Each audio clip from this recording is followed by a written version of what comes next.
আমাৰ এনেকুৱা ধৰণে হৈছিলে আজি এসপ্তাহ 10 দিনৰ আগৰ পৰা আমি জনাই আছোঁ আমাৰ উপন্নত ছাৰেও আমাক জনাই আছে যে বন্ধটো যেনেকুৱা ধৰণে মানুহে মানিব লাগে তেনেকুৱা ধৰণে মানুহে মনা নাই কিন্তু আমি তেনেকুৱাখিনি অসভ্যালি কৰিব যোৱা নাই বা গাড়ী ঘোঁৰা ভঙা প্ৰত্যেকে বুজি পাব লাগে এই আইনখন অকল মোৰ কাৰণে নহয় বা এজনৰ কাৰণ নহয় বা এজনৰ কাৰণ নহয়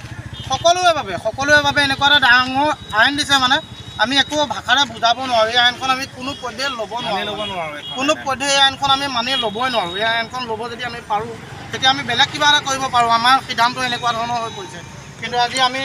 মানুহক সকীয়াই দিছোঁ যে 48 ঘণ্টীয়া বন্ধ আছে তাৰ স্বত্তেও কোনোবা আজি প্ৰব্লেমৰ খাতিৰত ইফালৰ পৰা সিফালে অহা যোৱা দেখিবলৈ পাইছোঁ এই নিউজটো বজাৰত পিছ মুহূৰ্তৰ পৰাই যাতে আমি কোনো গাড়ী নেদেখোঁ যদি দেখা পাওঁ তেতিয়া আমি নিজৰ আইন নিজৰ হাতত তুলি ল'বলৈ আমি বাধ্য হ'ম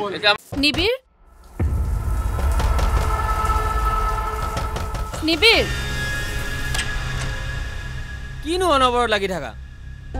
ক'তনো লাগি আছো ইমান সময় হ'ল বাথৰুমতে সোমাই আছ তোৰ আজিকালি কি হৈছে বাবা কথা এটাও ভালকে নাপাত